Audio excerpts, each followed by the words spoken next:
We are continuing our series called Air. I am so excited about this series because this series is probably at the core of why I do what I do. Because we talk about learning how to thrive in this life instead of surviving.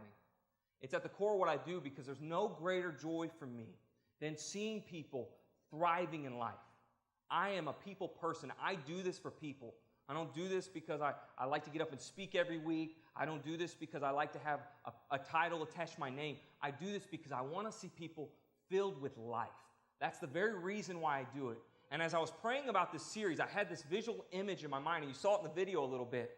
I had this visual image of just someone drowning, and they feel like they just can't catch breath, and they can't get any air. And I had this vision of somebody just busting through the water when they feel like they have nothing left, and then just breathing this deep breath of air and life coming in. And to me, that is what the relationship with Jesus Christ, if you can truly buy into it, will do. It'll breathe life into you. Because I feel like so many times we as people survive instead of thrive. We wake up every day and we just hope that our day is bearable, that we can just get through, that we crawl through this life when we're supposed to run. And this journey becomes a journey of fighting instead of thriving. And that is not God's plan for us. God did not intend for you just to survive. He didn't intend for you just to get by. He didn't intend for you just to survive. He intended for you to be filled with color and life and passion, to have joy overflowing. Jesus says these very words in John 10. He says, the thief's purpose is to steal, kill, and destroy. My purpose is to give them a rich and satisfying life. God's purpose for you is to give you a rich and satisfying life. That doesn't sound like surviving to me. That doesn't sound like just getting by to me. That sounds like something so much more tangible, something that you can feed off of, and it feels something. He wants to give you a rich and satisfying life. But the only way you can do that is if you truly buy in to this relationship with Jesus Christ. It's not a process. This isn't 27 steps and you get to live a life full of life. It's not a system. What this is, it is a proper perspective on the things of God. It's understanding with a proper, healthy perspective the things of God and being motivated by the things of God. Because we're all motivated by something. We can either be motivated by the things of God or we can be motivated by the things of this world. And whatever we're motivated by is what's going to find us. I heard a story once. There's this story of this little altar boy. And he goes to the priest to confess. And he says, Father, I must confess. I have sinned. The father says, okay, son, what have you done? He says, I was promiscuous with a young lady. The father says, okay. He says, you know you're not supposed to be inappropriate with a girl outside the confines of marriage, and you need to be appropriate. Yes, Father, yes, Father. Okay. Now, who was it? Well, Father, I can't say that. I don't feel right about saying that. Was it Sister Mary? Or was it Mary? Not Sister Mary. Was it Mary? No, Father, I can't say it. My lips are tied. Was it Jessica? I can't say it. No, she needs to come to you. Was it Margaret? Father, I'm not saying a word. Was it Amanda? No, you can't get me to say it. This is between you and her. How about Jennifer? Father, please don't twist my arm anymore. I don't feel right about it. Okay. Well, you need to say 100 Hail Marys, and you're suspended from altar boy service for 3 months. He says, yes, sir. And he walks out. And as he walks out, he goes and sits in the pew, and his friend comes up to him. And he says, scoots over and says, What'd you get? And he said, I got a 3-month vacation and 5 prospects.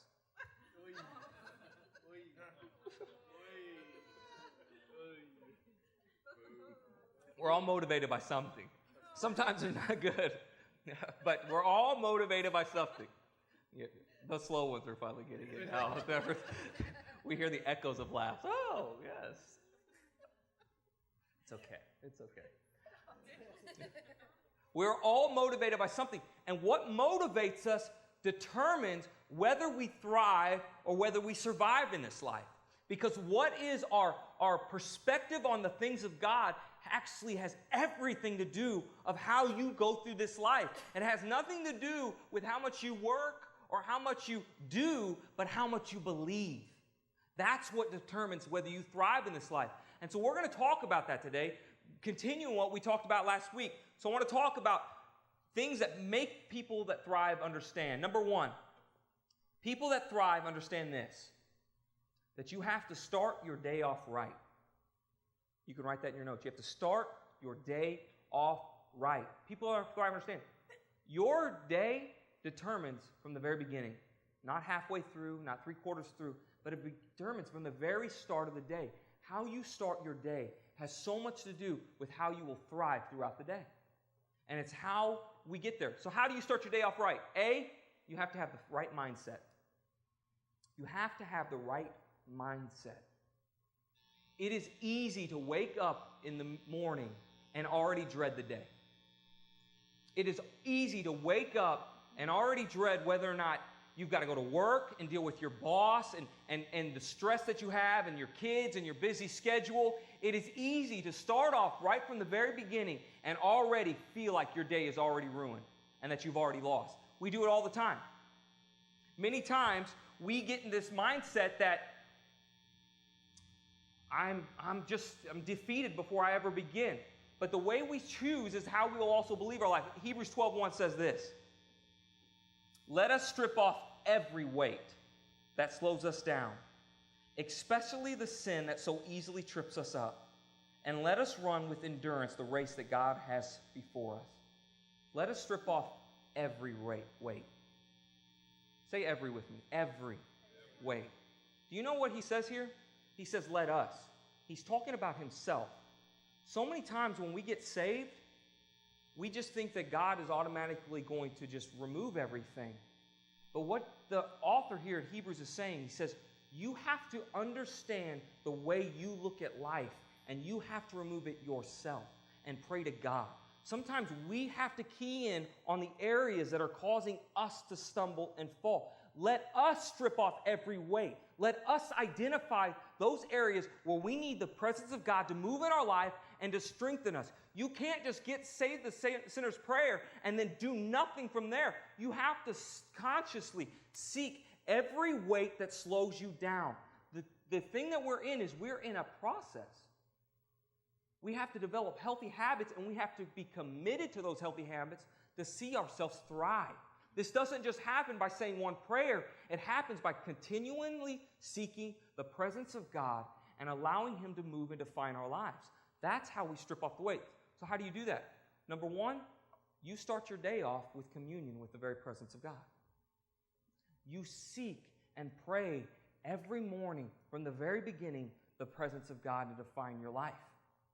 Your life and your day is defined by how much you are connected with a life-giving God, a God that loves you, a God that desires you, a God that wants to strengthen you, and you give Him praise and worship. When you are connected with God, it grounds you into something more than your stress and your worry and your mindset, but it puts you and plugs you in the place of where God has you and the things that God has for you.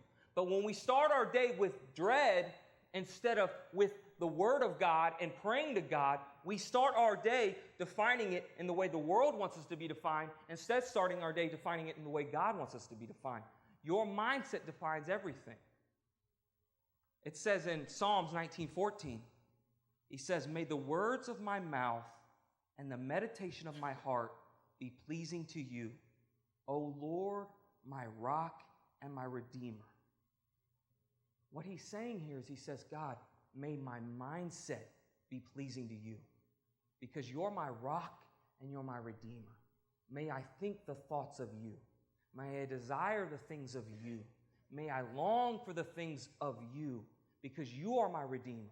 You're my rock. I don't stand on this unstable ground that the world offers me, but I stand on a rock that will stand forever. My mindset starts off. So how do you start your day off right? Number one, you have the right mindset. Number two, you forgive. You can write that in your notes. Forgiveness is the most life-giving and life-changing choice you'll ever make in your life. Forgiveness is the most life-giving and life-changing choice you'll ever make in your life. Forgiveness frees you from the bondage of resentment and anger and allows you to walk freely into who God created you to be. Somebody needs to write that down. Forgiveness frees you from the bondage of resentment and anger, and allows you to walk freely into who you were created to be. Unforgiveness robs you of who God created you to be. It eats away at you like a cancer. It destroys who you are to be. When we walk around with unforgiveness, we are already ruining our day. When we wake up with anger in our heart and we go to bed with anger in our heart, we are starting our day off on a path that has nothing to do with God, but has everything to do with our fleshly desires, and it robs us. It doesn't rob the other person. It robs us. Peter says, he runs up to Jesus in Matthew and he says, Lord, how often should I forgive someone who sins against me? 7 times? No, not 7 times, Jesus replied, but 70 times 7. You forgive somebody an infinite amount of times. Why do you forgive somebody an infinite amount of times? Because you're not ruining that person. You're ruining yourself when you do not forgive someone else. It destroys you. It robs you. It takes away something that God has inside of you. God desires so much more. For so long, I had walked around in my life with unforgiveness in my heart. I held resentment towards somebody because I thought in my mind that I didn't want them to get away with it. And if I forgive them, I was allowing them to get away with it. That was the mindset I had. But you know what I did is I robbed myself from God being able to breathe life into me. And I robbed myself from actually experiencing a thriving life in my life because I walked around with unforgiveness. And God says, that's not what I have for you. I have something so much more. George Washington Carver said this. He says, I will never let another man ruin my life by making me hate him. I will never let another man ruin my life by making me hate him. This was a man that grew up at the prime time of racism. He was a man that was so innovative and so intellectual, and it was such an insecurity to people of white color that they literally would hate this man, and they would despise this man, and they would literally be so racist and hateful towards him. And yet in the midst of that, he said, you know what? I'm not going to allow them to ruin me because I hate them. He didn't say, I'm going to ruin them because I hate them. He says, it will ruin me if I hate them. Unforgiveness will rob you. There are times we live in an unforgiving world at times. We live in a world where sin has really tainted this world, and there will be human beings that will hurt you, and there will be human beings that will let you down, and they will break your heart, and they will crush you. But what crushes you more is walking around with that unforgiveness ever than the words or the things that they ever do to you. And your days will be filled with dread and pain and sorrow. Instead of thriving, you start your day off right and you forgive. So people that thrive understand that they have to start their day off right. Number 2, they understand they have to focus on others. When we focus on others, it helps restore our perspective. When we focus on other people, it takes our eyes off of our problems and ourselves, and it even takes our eyes off the pain that we've felt through the midst of our circumstances. When you focus on other people, you will never make a more eternal difference in someone's life than when you pour your life into other people. Focusing on others does something greater than you could ever imagine in your life, because it takes your problems, which at a moment you think is a giant that is impossible to defeat, and it takes you out of this little bubble that you created and allows you to see a world that's much greater, and it shrinks your problems to a manageable size. But when you don't focus on other people and all you do is focus on yourself, your problem becomes this massive giant that you cannot take your mind off of, and it will defeat you. But when you focus on other people, it shrinks it down. I read a book about a month ago, and it said that the world poverty limit is set at $1.25 a day and less. People that are impoverished in the world make $1.25 a day or less. You can't even buy a snack wrap at Wendy's for $1.25. And that's the poverty limit. But what's even more horrific about that is 1.4 billion people live in that poverty line. That's billion with a B.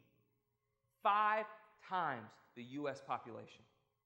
You could have 5 Americas sprouted all over this country, and that's how many people live on $1.25 a day. That just breaks my heart. $1.25 a day. If you make $10,000 a year as a household income, that's a part-time job. you're in the 13% of the richest people in the world. 10,000 a year, 13% of the richest people in the world. If you make 20,000 a year, you're 11% of the richest people in the world. 89% of the world's more poor than you. If you make 20,000 a year, it's a combined income. If you make 30,000, it's 7%. If you make 40,000, it's 3%. And the staggering thing is a household income, if you make 50,000 a year, you're in the top 0.98% of the richest people in the world. Over 99% of the world is more poor than you if you make 0.98 or 50,000 a year. That's staggering to me. What happens is the most greatest healing takes place when we focus on other people, because what happens is when we see what we truly have and we focus on others, this gracious, grateful spirit floods us. And when you have a grateful spirit, it cleanses you. There's something that takes place when you are grateful for the blessings you have in your life. And you can never be grateful for the blessings you have in your life unless you focus on the world around you, unless you are completely invested in people around you, unless you're pouring into someone else. You will never feel that. Someone is praying for the very thing you take for granted. Someone is praying for the very thing you take for granted in life. It says in 1 John 3:18, says, "Dear children, let us not merely say that we love each other. Let us show the truth by our actions." Let's quit talking. Let's start walking. Jewish culture says, "Don't tell me you love me. Spend a day with me and I'll tell you whether or not you love me." Don't tell me you love me. You spend a day with you and I'll tell you whether or not you love me, because your actions speak the world of difference. And we live in a world that's saying, you know what? Quit telling me that I matter. Show me that I matter. Don't put that on your bulletin unless you live that in real life. Where every person matters, it's because every person does matter. But I want you to show it. Don't talk about it. We focus on other people. John 6:27 says this, "But don't be concerned about perishable things like food. Spend your energy seeking the eternal life that the Son of Man can give you. For God the Father has given me the seal of His approval." Don't be concerned about perishable things, but be focused on the things of eternity. We must become generous. We must become givers and not takers. God has called us to be stewards of what we're given, not hoarders of what we're given. We must share freely and give and make an impact in someone's life. People that thrive in life understand that they must focus on other people. They understand that life is much greater and much bigger than themselves. It says this in Psalms 112. It says, "They share freely and give generously to those in need. Their good deeds will be remembered forever." Circle that in your notes, forever. They will have influence and honor. Listen to me, when you pour yourself into someone else, you're not affecting them for a day. You're not affecting them for a week. You're affecting them for eternity. That just takes my breath away. I want to do things that affects life for eternity.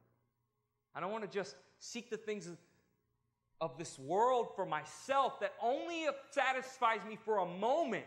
I want to pour life into somebody that affects them forever, for all eternity, that sticks with them for life.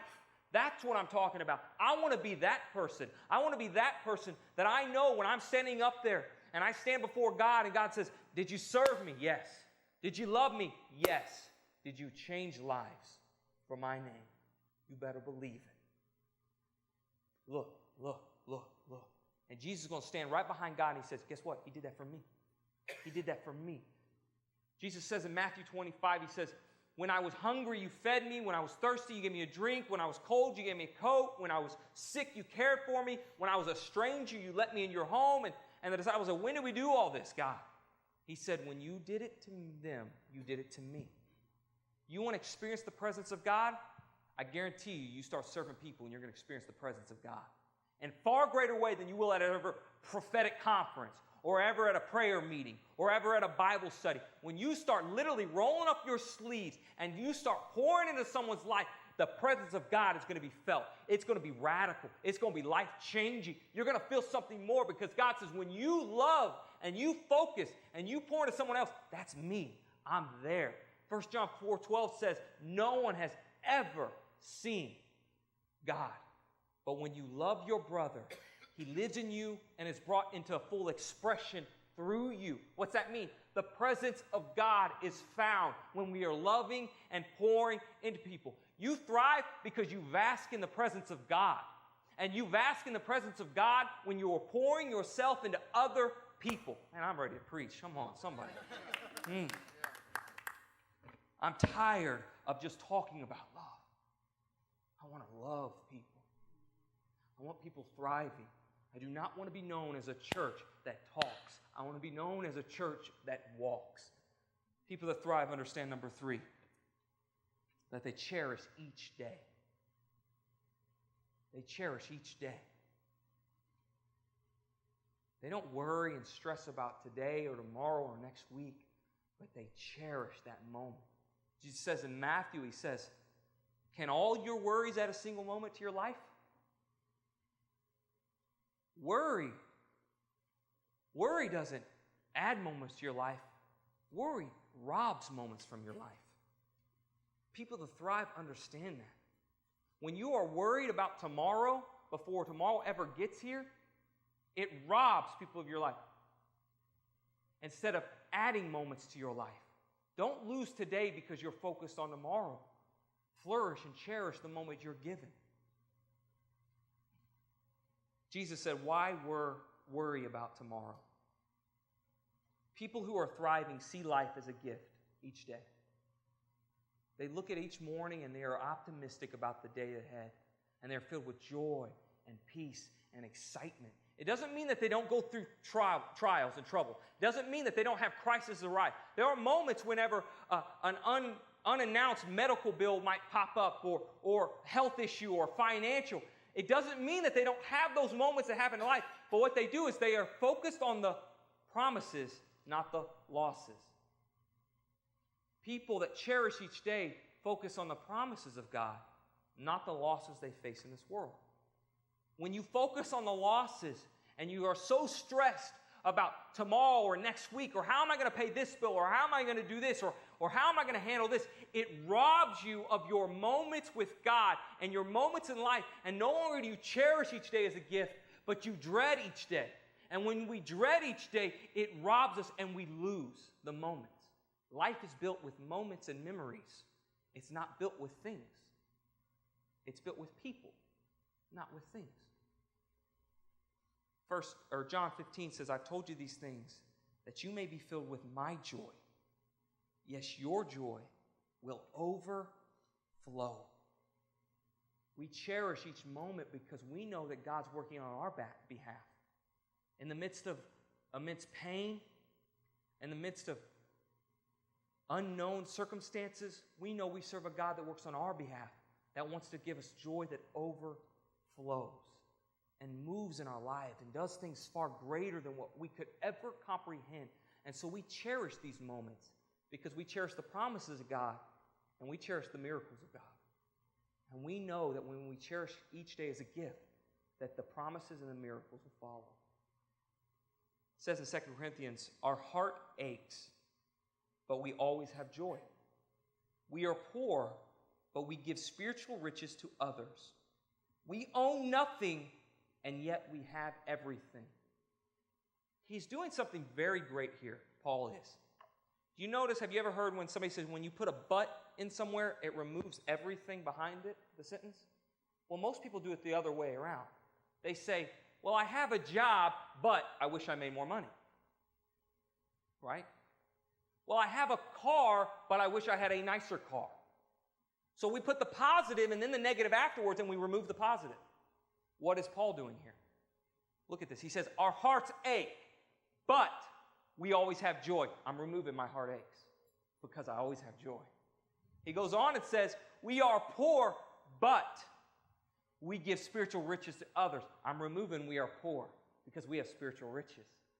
He goes on to say, we own nothing, yet we have everything. I'm removing we know nothing. and we have everything. So many times we remove the blessing and focus on the negative. And Paul's saying, flip it. Remove the negative and focus on the blessing. But, put the but in there, but put the but right after your negative. Put the but right after the problem you're going through. Put the but right after your need, and put the promise after it. Cherish each day. Focus on the promise of God. Don't focus on the negative, your need. Focus on the promises of God. And that goes right into the fourth point, and the last point. It says the fourth point is people that thrive understand this. They have to look for something positive. They have to look for something positive. One of my favorite stories in the Bible is a story about Jonathan and his armor bearer. Jonathan is actually King Saul's son. And at this point, Israel is a very baby nation. It's very small. It is not a powerhouse in the army. It's really, people laugh at them. They're just a little bitty guys. They got nothing. And they're going against the Philistines, who at this time were literally the most powerful nation militarily in the area, in the region. And they're going against them. And the Philistines have the Israelites backed up in a corner, hiding actually in their caves, in the sides of a mountain. And Jonathan looks at his armor bearer and says, you know what, I'm tired of this. Let's go out there and fight these guys by ourselves. And he says, perhaps God will fight for us. Because God can defeat an army with a few warriors or many. He says, perhaps God will fight for us. You mean that's the only reassurance I get is a perhaps? I don't have a guarantee that God will fight for us. I have a perhaps. And you want me to fight an entire army by myself. Perhaps God will fight for us. What was Jonathan doing here? He was looking for the positive in the midst of the negative. He didn't think about what happened before the perhaps. He thought about what happened after. Because God can defeat an army with a few or many warriors. We serve God and we live God thriving, not because we know, not because we are guaranteed He will answer a prayer, but because we live in the knowing that He can answer the prayer.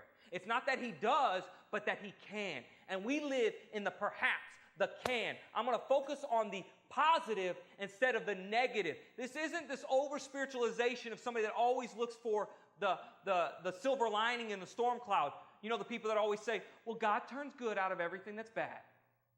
That's not what I'm talking about here, because you know what? It's not that you don't feel the pain that you have, but instead of focusing on the pain, you focus on the promise that can follow the pain. And that's what looking for positive. You know what? There are times when we have a tragedy happen. There are times when we lose a loved one. There are times when health hits us or financial hits us. And I understand we have to be compassionate in those moments. It's not ignoring those moments. People that say, well, God turns good all evil, they lose the compassion. But what we do is we focus on the perhaps. But perhaps God will show us a miracle in this moment. Perhaps God will defeat an army with just 2 soldiers. And He did. He defeated the Philistines in that battle. They came out there, they whipped some tail, and then the Israelites came out there and finished off the job. But it was the perhaps moment that changed the difference.